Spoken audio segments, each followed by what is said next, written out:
grupong biyahero nagpunta sa liblib na lugar kasama ang PB team at sinuong ang mapanganib na daan para makapaghatid ng tulong sa mga katutubong narito.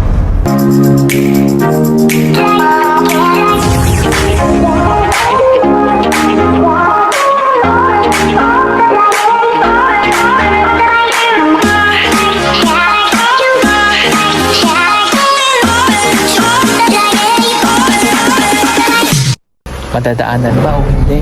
Dahil mula dito, nung nakita ko, tinanaw ko doon sa bundok, ay meron na kaming natanaw na eskwelahan sa liblib na lugar na ito ng Kapanglasan. Matapang na sinuong ni Pugong Biyahero ang mapanganib na daan kasama ang PB team upang ipagpatuloy ang paghahatid ng tulong sa mga katutubong nasa may liblib na lugar. Matyagang hinukay ni PB team Peter Paul ang mataas na lupa upang itabon ito sa may lubak-lubak na daan nang sa ganon ay makadaan sila. Oh!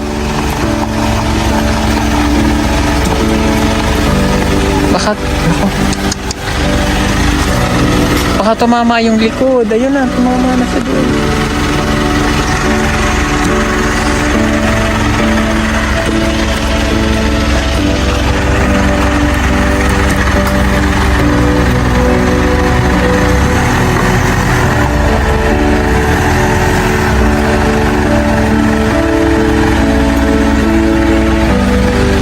Dahan-dahan lang.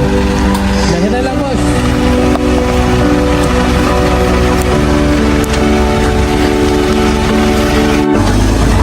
Ay! Ay, Diyos ko. Mabuti at nakadaan ang aming sasakyan at hindi ito nasira. Sa una ay nalagpasan nila ang biyak-biyak na daan, ngunit hindi nila inaasahan sa pangalawang pagkakataon ay tatambad sa kanila ang malalim na daan at mayroon pang tubig. Dito ay kinailangan na nilang humingi ng tulong sa mga katutubong naroroon upang makalusot sila dito sa mapanganib na daan. At hindi nga sila nabigo at pinaunan nila si Mang Eli upang humingi ng tulong at makapagdala ng mga gamit na gagamitin upang makapaghukay ng buhangin. So yun, mabuti na lamang po at may dumating na tutulong para maalis yung sasakyan. Makaahon kami doon sa mahirap na daan na yan sa maliit na ilog.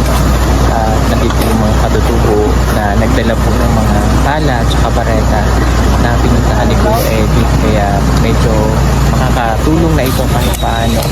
So ito na si Kuya Eddie at may mga dala pa siyang extra na mga pala para makapaghukay po ulit